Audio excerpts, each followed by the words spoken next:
എല്ലാവർക്കും നമസ്കാരം. തുർക്കി യാത്രയിലെ ഒരു പുതിയ വീഡിയോയിലേക്ക് എല്ലാവർക്കും സ്വാഗതം. രാവിലെ തന്നെ ഈജിപ്ഷ്യൻ സ്പൈസ് ബസാർ കാണുവാനായിട്ടാണ് പോകുന്നത്.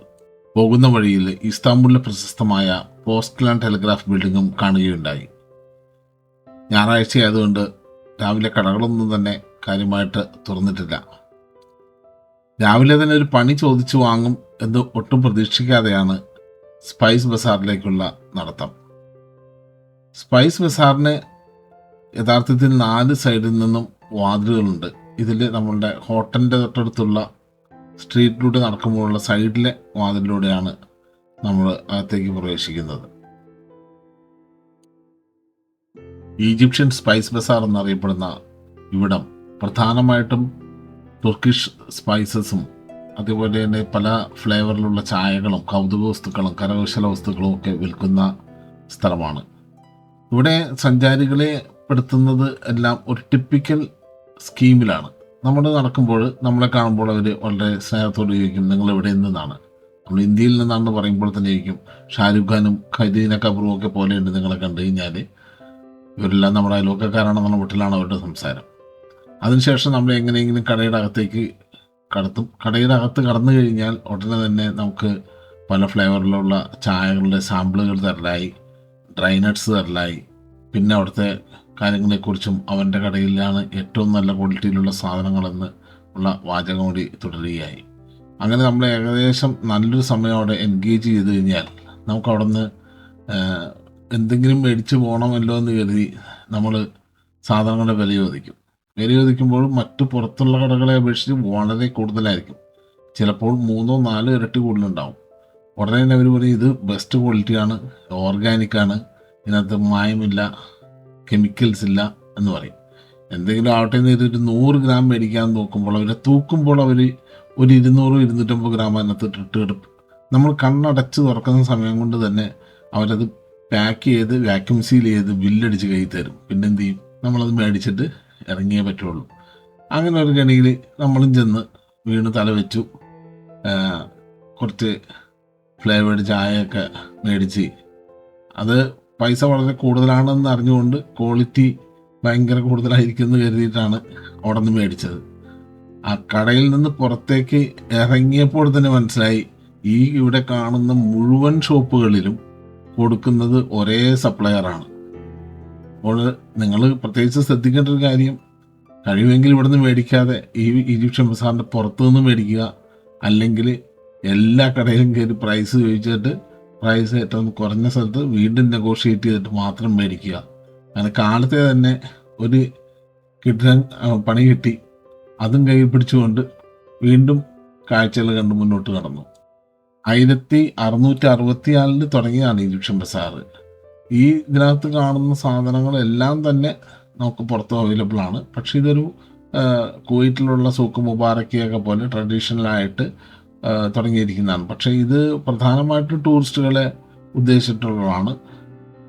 കഴിയുന്നതും തുർക്കി ആൾക്കാരുള്ള കടകൾ അല്ലെങ്കിൽ ഇന്ത്യക്കാരോ പാകിസ്ഥാനികളോ ജോലി ചെയ്യുന്ന കടകൾ നല്ലതായിരിക്കും. അങ്ങനെ നടക്കുന്ന വഴിയിലാണ് നമ്മൾ മറ്റൊരു കടയിൽ ഒരു പാകിസ്ഥാനി സ്റ്റുഡൻറ്റിനെ കണ്ടത്. സ്റ്റുഡൻറ്റ് വിസയിൽ ഇവിടെ വന്ന് പഠിക്കുന്നതിൻ്റെ ഒപ്പം ഇവിടെ ജോലി ചെയ്യുന്നതാണ്, പാർട്ട് ടൈമായിട്ട് ജോലി ചെയ്യുന്ന പയ്യനാണ്. അവനും പതിവ് പോലെ തന്നെ നമ്മളെ കണ്ട് കാര്യങ്ങളൊക്കെ പറഞ്ഞു. പക്ഷെ നമ്മൾ കുവൈറ്റിൽ നിന്നാണെന്നും സഹധർമ്മിണി ടീച്ചറാണെന്ന് അറിഞ്ഞപ്പോൾ അവനൊരു ചെറിയ സോഫ്റ്റ് കോർണർ അവൻ പറഞ്ഞു, പുറത്തുനിന്ന് മേടിച്ചാൽ മതി എന്ന് പറഞ്ഞ് നമ്മളോട് കാര്യമായിട്ട് തന്നെ പറഞ്ഞു. നമ്മളെ കണ്ടാൽ മമ്മൂട്ടിയെ പോലെ ഇരിക്കും, മോഹൻലാലിനെ പോലെ ഇരിക്കുന്നൊക്കെ ഇവർ പറയും. പക്ഷെ നമ്മൾ കാലത്തെ കണ്ണാടിയിൽ നോക്കിക്കൊണ്ട് പുറത്തോട്ടിറങ്ങുന്നതുകൊണ്ട് ഇതൊന്നും വിശ്വസിക്കേണ്ട കാര്യമില്ല. നമ്മുടെ പൈസ നമ്മുടെ പോക്കറ്റിൽ കിടന്നോളും. അപ്പോൾ ഇതെല്ലാം കണ്ട് ആസ്വദിച്ച് ചിത്രീകരിച്ച് മനോഹരമായിട്ട് നമുക്ക് ഈജിപ്ഷ്യൻ ബസാർ കണ്ടുകൊണ്ട് വേണം യാത്രക്കാർ നീങ്ങാനായിട്ട്. ഞങ്ങൾ അതേപോലെ തന്നെ അവിടുത്തെ എല്ലാ ഭംഗിയുള്ള കാഴ്ചകളെല്ലാം ആസ്വദിച്ചുകൊണ്ട് മുന്നോട്ട് നീങ്ങി.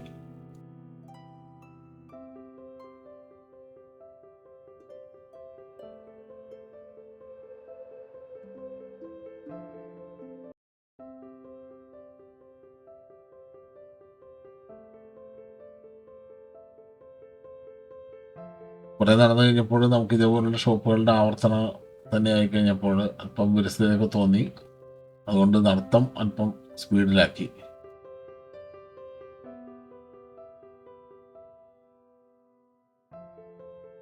എല്ലാ കടയിലും സാധനങ്ങളെല്ലാം ഏകദേശം ഒരേപോലത്തെ ഇത് തന്നെയാണ്.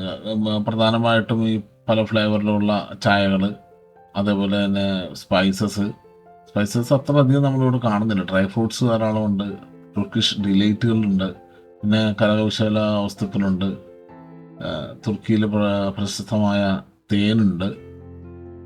അങ്ങനെയുള്ള സാധനങ്ങളൊക്കെ തന്നെയാണ്. നമുക്കിപ്പോൾ എല്ലാ കടകളും കണ്ട് കയറിയിട്ടൊക്കെ മേടിച്ചാൽ മതി. ചില സ്ഥലങ്ങളിൽ തുർക്കിയിലെ സ്കാർഫുകൾ വിൽക്കുന്നുണ്ട്.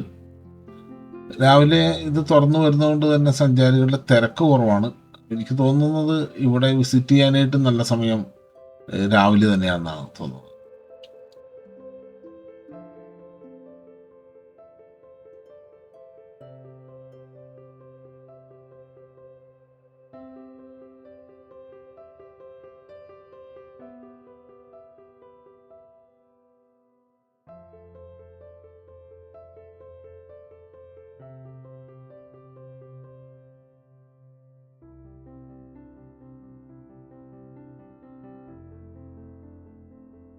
ഈജിപ്ഷ്യൻ ബസാറിൻ്റെ പുറത്തേക്ക് ഇറങ്ങിയപ്പോഴും മറ്റൊരു കാഴ്ച കണ്ടത്, ഇവിടെ നല്ല സ്പൈസ്, നല്ല മസാലകൾ ഇങ്ങനെ മുമ്പാരം കൂട്ടി വെച്ചുകൊണ്ടിരിക്കുകയാണ്.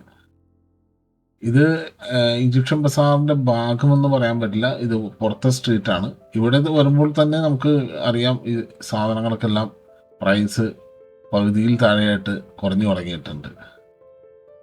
കടകളൊക്കെ ഉണർന്നു വരുന്നേ ഉള്ളൂ. ഇവിടെ കുറച്ചും കൂടി മറ്റ് ഐറ്റംസ് ആണ്, അതായത് ചീസ്, അതുപോലെ ടർക്കിഷ് ഡിലൈറ്റുകൾ, ബക്കലാവ, അങ്ങനെയുള്ള സാധനങ്ങളാണ് കൂടുതലായിട്ടും വിൽക്കുന്നത്.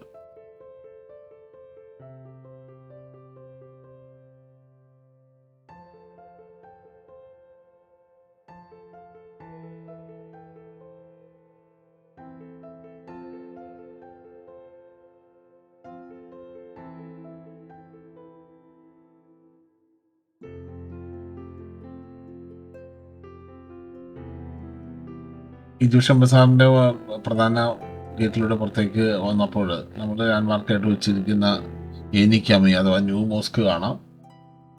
ഏനിക്കാമിയോട് ചേർന്നാണ് ഈജിപ്ഷ്യൻ ബസാറിൻ്റെ പ്രധാന കവാടം. നമ്മൾ നേരത്തെ വന്നത് സൈഡിലെ വാതിലിലൂടെയായിരുന്നു. അവിടുന്ന് നമ്മൾ റുസ്തം പാഷ മോസ്ക് എന്ന് പറയുന്ന വളരെ പൗരാണികമായ ഒരു മോസ്ക് അപ്പുറമുണ്ട്. അതിൻ്റെ അടുത്തേക്കൊന്ന് പോകാമെന്ന് കരുതി നടന്നപ്പോഴാണ് ഒരു വലിയ ടെൻറ്റ് കണ്ടിൽപ്പെട്ടത്. അതും ഗാസ ലെറ്റേഴ്സ് എന്ന് ചോദിച്ചിട്ടുണ്ട്. ഗാസയുമായി ബന്ധപ്പെട്ട അല്ലെങ്കിൽ പലസ്തീനുമായിട്ട് ബന്ധപ്പെട്ട എന്തോ പ്രദർശനമാണെന്ന് മനസ്സിലായി. ടെൻറ്റിൻ്റെ പരിസരത്തേക്ക് ചെന്നപ്പോൾ കണ്ടത് വളരെ വ്യത്യസ്തമായ ഒരു കാഴ്ചയാണ്. പുറത്ത് വെടിയുണ്ടകളേറ്റ് തകർന്ന ഒരു കാറും അതിൽ മരിച്ച ഒരു കുട്ടിയുടെ ചിത്രവുമായിട്ടാണ് ആ കെട്ടിടം നമ്മളെ വരവേറ്റത്. തകർന്ന ഒരു കെട്ടിടത്തിൻ്റെ രൂപം, അതിൽ വലിയൊരു മിസൈലേറ്റ ഒരു വാതിലായിട്ട് വെച്ചിരിക്കുന്ന മിസൈലേറ്റ ഒരു ഭാഗമാണ്. അതിലൂടെ നമ്മൾ അകത്തേക്ക് കടന്നു. പല മുറികളിലൂടെ പലസ്തീനിലെ ജനത്തിൻ്റെ ജീവിതത്തെ നേരിട്ട് കാണിക്കുന്ന ഒരനുഭവമായിരുന്നു ഈ മുറിക്കുള്ളിൽ അല്ലെങ്കിൽ ഈ വലിയ ഹോളിനുള്ളിൽ നടക്കുന്നത്. യഥാർത്ഥത്തിൽ ഉള്ള കോൺക്രീറ്റ് കൊണ്ട് തന്നെയാണ് ഇത് ഉണ്ടാക്കിയിരിക്കുന്നത്. ഈ ഹോളിനെങ്ങും പൊടിഞ്ഞ കോൺക്രീറ്റിൻ്റെയും മണലിൻ്റെയും മണമാണ്. തകർന്നടിഞ്ഞ പലസ്തീനികളുടെ വീടുകളും അതെങ്ങനെയാണ് യഥാർത്ഥത്തിൽ കിടക്കുന്നതെന്നുള്ള ഒരു എക്സിബിഷനാണ് കാണുന്നത്.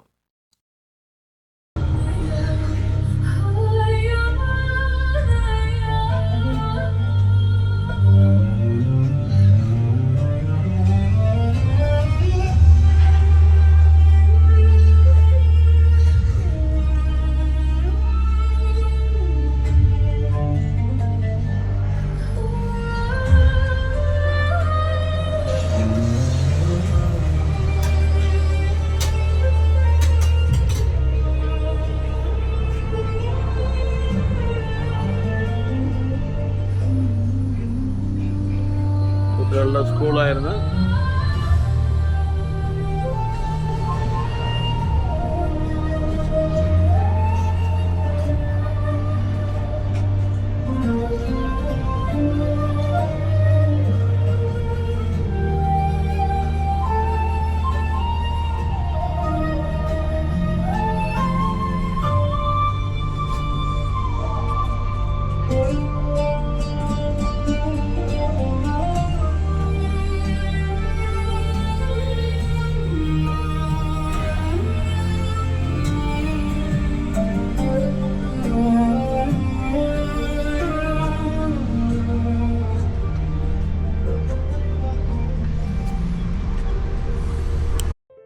പിടിച്ചുലയ്ക്കുന്ന ആ കാഴ്ചകളിൽ നിന്ന് നമ്മുടെ മനസ്സിനെ വിമുക്തമാക്കിക്കൊണ്ട് നമ്മൾ റുസ്തം പാഷ മോസ്കിൻ്റെ അടുത്തേക്ക് കടന്നു.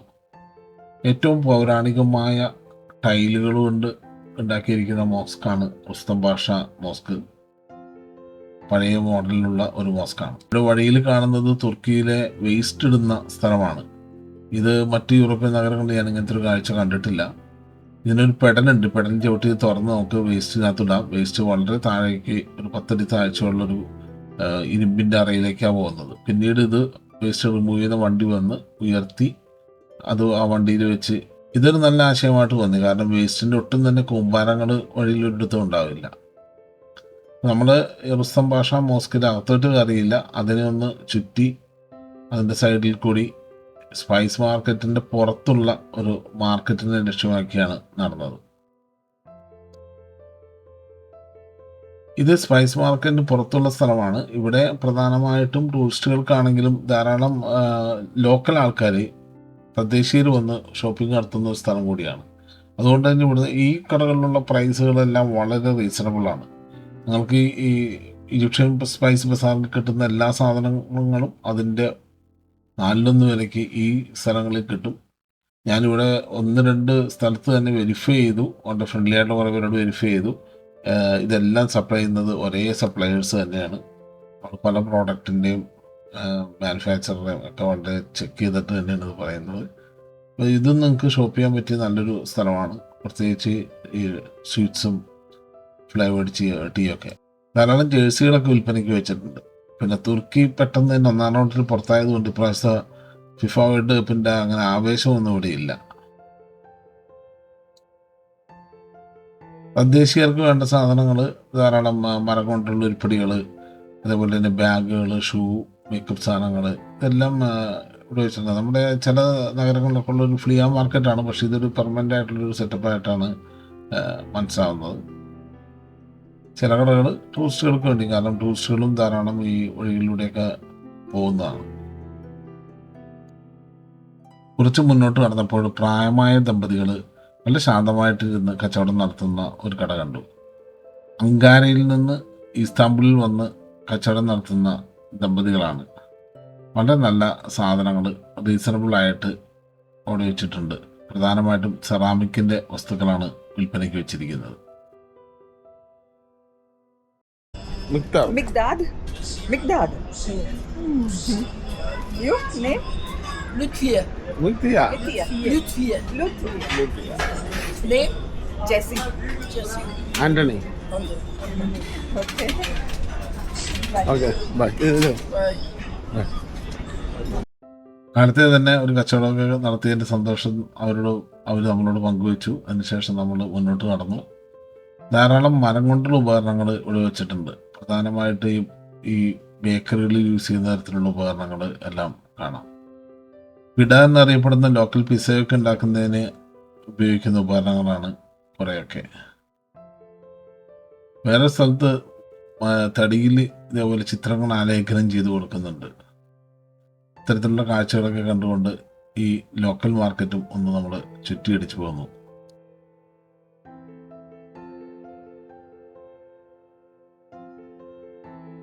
എമിനോനുലി മാർക്കറ്റിൽ നിന്ന് നമ്മൾ നേരെ പോയത് സുലൈമാനിയ മോസ്ക് എന്ന് പറയുന്ന വലിയ ബൃഹത്തായ ഒരു മസ്ജിദ് കാണുവാൻ വേണ്ടിയാണ്. ഒരു വലിയ കുന്നിൻ്റെ മുകളിലാണ് ഈ മസ്ജിദ് നിൽക്കുന്നത്. നല്ല ഒരു കുത്തനെയുള്ള കയറ്റങ്ങൾ, പല കുത്തനെയുള്ള കയറ്റങ്ങൾ കയറിയാണ് നമ്മൾ ഈ മസ്ജിദിൻ്റെ അടുത്തെത്തുന്നത്. 1550 പണി തുടങ്ങി 1557 ഓട്ടോമാൻ കാലഘട്ടത്തിൽ പണിതീർത്ത ബൃഹത്തായ ഒരു മസ്ജിദാണ് ഈ സുലൈമാനിയ മോസ്ക്. ഇത് സ്ഥിതി ചെയ്യുന്ന കുന്നിൻ്റെ മുകളിലായതുകൊണ്ട് തന്നെ ഈ കുന്നിൻ്റെ മുകളിൽ നിന്ന് നമുക്ക് താഴേക്ക് നോക്കിക്കഴിഞ്ഞാൽ അതിമനോഹരമായ കാഴ്ചയാണ്. ബോസ്ഫറസ് കടലെടുക്കും. അതിൻ്റെ അപ്പുറം ഇസ്താംബുളിൻ്റെ അല്ലെങ്കിൽ തുർക്കിയുടെ ഏഷ്യൻ സൈഡും നമുക്ക് മനോഹരമായിട്ട് കാണാം. മസ്ജിദിൻ്റെ താഴെയുള്ള ഭാഗത്തിൻ്റെ മകുടങ്ങൾ എല്ലാം നമുക്ക് തൊട്ടടുത്ത് കാണാം. അവിടെ നിന്ന് ഫോട്ടോകളൊക്കെ എടുത്ത ശേഷം നമ്മൾ മസ്ജിദിൻ്റെ ഉള്ളിലേക്ക് പോകാൻ തീരുമാനിച്ചു.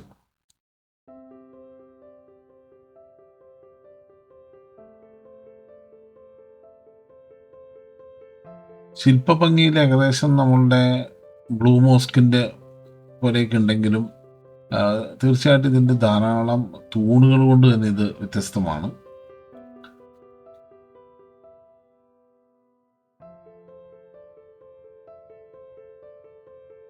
സാധാരണ തുർക്കിയിലുള്ള മസ്ജിദുകളിലെല്ലാം തന്നെ പ്രയറിന് കയറുന്നവർക്ക് ഡയറക്റ്റ് പ്രയറിൻ്റെ ഏരിയയിലേക്ക് കയറാൻ പറ്റും.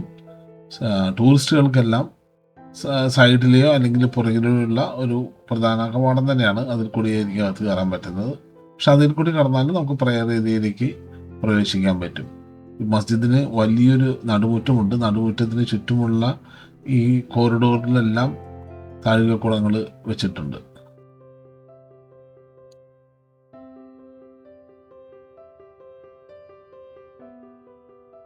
അതുപോലെ നമ്മൾ ഷൂസ് എല്ലാം പുറത്ത് വെച്ചുകൊണ്ട് മസ്ജിദിന് അകത്തേക്ക് പ്രവേശിച്ചു. അതിമനോഹരമായ അതിബൃഹത്തായ ഒരു മസ്ജിദാണിത്. തുർക്കിയിലുള്ളതിനെ വെച്ച് വളരെ വലിയ മസ്ജിദുകളിൽ ഒന്നാണിത്. 70,000 സ്ക്വയർ മീറ്ററാണ് ഈ മസ്ജിദിൻ്റെ വിസ്തൃതി. മസ്ജിദും അതിൻ്റെ കൂടെയുള്ള അനുബന്ധ സംവിധാനങ്ങളുടെ എല്ലാം കൂടി ചേർത്തിട്ടുള്ള വിസ്തൃതി 70,000 സ്ക്വയർ മീറ്ററാണ്. അതായത് 7 ലക്ഷം സ്ക്വയർ ഫീറ്റ് വരും. എത്ര വലുതായിരിക്കുമെന്ന് ആലോചിക്കാവുന്നേ ഉള്ളൂ. താഴികക്കുടങ്ങളിലെല്ലാം ഖുറാൻ്റെ കാലിഗ്രാഫി ഇൻസ്ക്രിപ്റ്റ് ചെയ്തിട്ടുണ്ട്. ആധുനികമായിട്ട് നമുക്ക് തോന്നുന്ന ഒരു ശൈലിയിലാണിത് ചെയ്തിരിക്കുന്നത്. എന്നിരുന്നാലും 1557 പണി പൂർത്തിയായ മസ്ജിദാണെന്ന് ഓർക്കണം. മസ്ജിദിനെ കുറിച്ചുള്ള വിശദ വിവരങ്ങൾ അറിയാനായിട്ട് ഇവിടെ ഒരു വീഡിയോ സംവിധാനം ഒരുക്കിയിട്ടുണ്ട്. നമുക്ക് ഇൻറ്ററാക്റ്റീവ് സ്ക്രീനിലൂടെ മസ്ജിദിൻ്റെ ഓരോ ഡീറ്റെയിൽ എടുത്ത് വളരെ ക്ലോസപ്പിൽ കാണാം. അതിൻ്റെ എല്ലാം ഡീറ്റെയിൽസ് ഇവിടെ കൊടുത്തിട്ടുണ്ട്. മസ്ജിദിൻ്റെ കാഴ്ചകളിൽ അവിടുത്തെ പ്രാർത്ഥനാ നിർഭരമായ അന്തരീക്ഷത്തിലും നമ്മൾ കുറച്ച് നേരം നിന്നിട്ട് മസ്ജിദിൻ്റെ പുറത്തേക്ക് നടന്നു.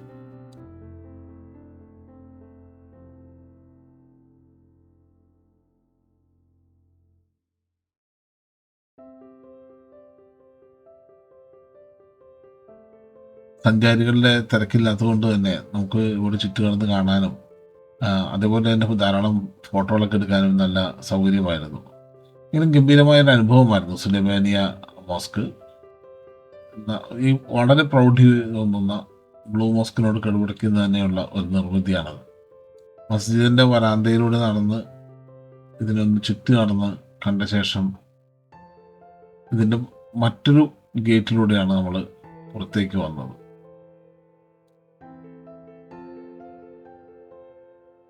മസ്ജിദിൻ്റെ ചുറ്റുമുള്ള ഗാർഡനിൽ കൂടി ഒന്ന് കറങ്ങിയ ശേഷം നമ്മൾ മസ്ജിദിൻ്റെ പുറത്തേക്ക് നടന്നു. അപ്പോഴാണ് മറ്റൊരു കാഴ്ച കണ്ടത്. ഈ കാണുന്ന സ്ഥലത്താണ് നമുക്ക് ഡ്രസ്സുകൾ വാടകയ്ക്ക് എടുത്തിട്ട് അതിൻ്റെ ഫോട്ടോഷൂട്ട് ഈ കടക്കാർ ചെയ്തു തരും. ഇത്തരത്തിലുള്ള ഫോട്ടോഷൂട്ട് ചെയ്ത ഫോട്ടോകളാണ് പലരും ഇൻസ്റ്റാഗ്രാമിൽ മറ്റും പോസ്റ്റ് ചെയ്തിരുന്നത്. ഇസ്താംബൂളിൻ്റെതായിട്ട് ഇൻസ്റ്റാഗ്രാമിൽ കാണുന്ന ഫോട്ടോകൾ പലതും ഇത്തരത്തിൽ നമുക്ക് ഡ്രസ്സുകൾ എടുത്തിട്ട് ഫോട്ടോഷൂട്ട് അവർ തന്നെ പ്രൊഫഷണൽ ക്യാമറാമാന്മാർ ഫോട്ടോഷൂട്ട് ചെയ്ത് തരുന്നതാണ്.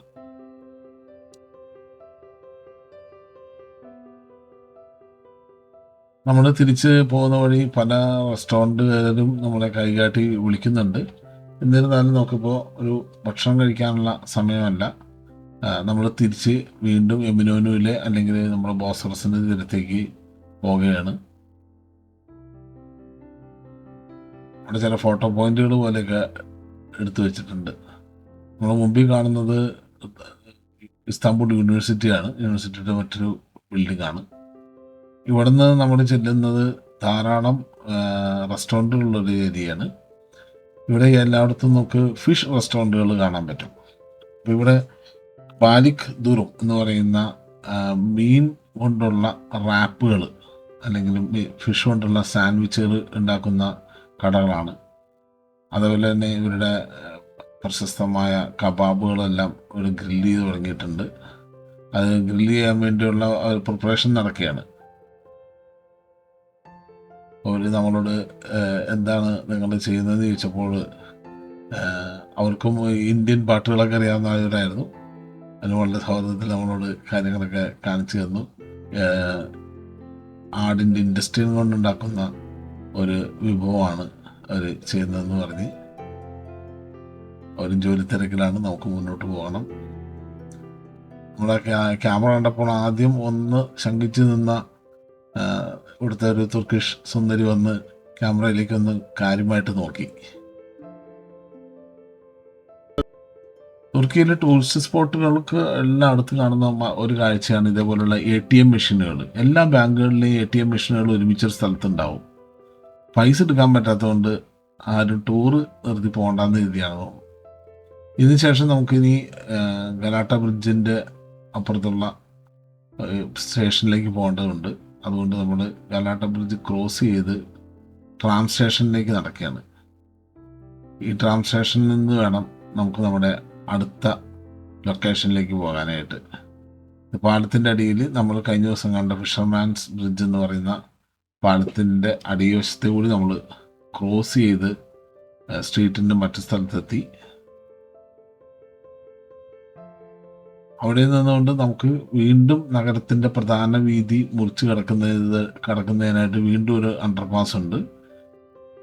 ഈ പ്രധാന വീതി മുറിച്ച് കിടക്കുന്ന അണ്ടർപാസുകൾ മുഴുവൻ കച്ചവടക്കാരെ കൊണ്ട് നിറഞ്ഞിട്ടുണ്ട്. കൂടുതൽ സ്ഥലങ്ങളിൽ നിന്നുള്ള യാത്രാ വീഡിയോയുമായിട്ട് അടുത്ത വീഡിയോയിൽ നമുക്ക് കാണാം. എല്ലാവർക്കും നന്ദി.